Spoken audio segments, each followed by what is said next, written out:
இந்த மாடல் வந்து புஷ்ஷஸோட தயாரிப்பில் வந்திருக்குது. மல்டி ப்ரோக்ராம் கிட்டு.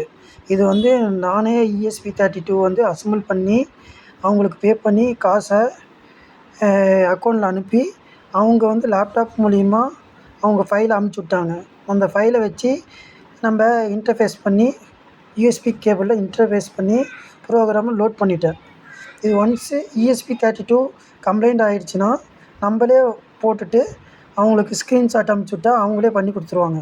சாஃப்ட்வேர் மட்டும் மிஷினுக்கு நம்மளே அசெம்பிள் லோக்கல்லே கிடைக்கும். மிஷினு, டிஸ்பிளே, அப்பு, டவுனு, லெஃப்ட்டு, ரைட்டு, ஓகே எல்லா பட்டனும் யூஸ் பண்ணி பேனலுக்கான வோல்டேஜை அட்ஜஸ்ட் பண்ணலாம். இதில் வந்து பேனல் வந்து ஷார்ட் சர்க்யூட்டு எது இருந்தாலும் இதை ப்ரோக்ராம் யூஸ் பண்ணி பேனல் ஷார்ட்டேஜ் இருந்தாலும் அட்ஜஸ்ட் பண்ணி அதை கரெக்ட் பண்ணிக்கலாம். இது வந்து பேனலில் வர நிறையா problem, double image problem, panel jumping,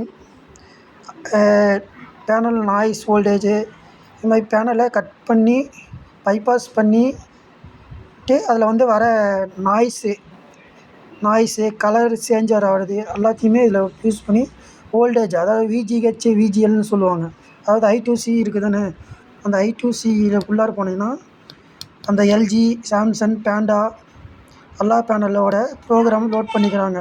இது பேண்டா பேனல் எல்லா பேனலோட ப்ரோக்ராம் லோட் பண்ணிக்கிறாங்க. இதை யூஸ் பண்ணி VGH, VGL எல்லாமே யூஸ் பண்ணிக்கலாம். இது வந்து மெமரி ஐசி. டிகான் போர்டில் வர மெமரி ஐசியை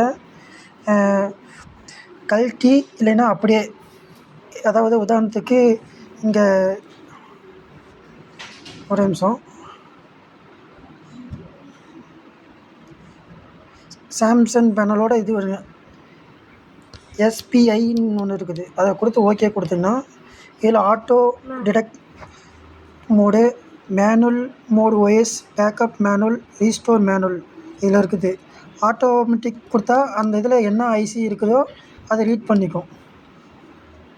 இதில் மேனுவலில் போய் அந்த மாடலு இதில் இருக்கும். ஒவ்வொரு மாடலும் RU, NU, MU, NU, TSAU இது மாதிரி மாடல் இருக்குது. அந்த மாடலுக்குள்ளே போயிட்டு ஓகே அழுத்தினா ஒரே ஒரு கிளிக்கில் ISPன்னா அந்த எரர் வந்துச்சுன்னா உங்களுக்கு ஐசி இங்கே சீட்டிங் ஆகணும்னு அர்த்தம்.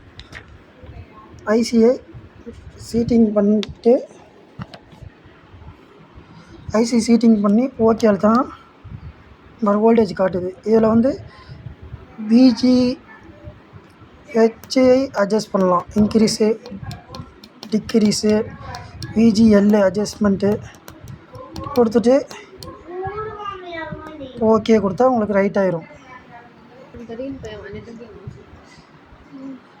இதை யூஸ் பண்ணி அட்ஜஸ்ட் பண்ணிக்கலாம். அதாவது இது வந்து 32 இன்ச்சு டிவி போர்டு, 43 இன்ச்சு எல்லாத்தையும் ஒரே போர்டாக தான் இருக்கும். அதை வந்து நம்ம அப்படியே போட்டால் பேனல் வந்து சீக்கிரம் ஃபெயிலியர் ஆயிரும், இல்லை ஏதோ ஒரு கம்ப்ளைண்ட் வரும். அதை வந்து வோல்டேஜ் அட்ஜஸ்ட் பண்ணி ஃபிக்ஸ் பண்ணிக்கலாம். இல்லைன்னா இதில் வந்து ஆட்டோமேட்டிக்காக அவங்க செட் பண்ணிக்கிறாங்க. அதில் போய் ஓகே கொடுத்தா அது ப்ரோக்ராம் ரைட் ஆயிரும்.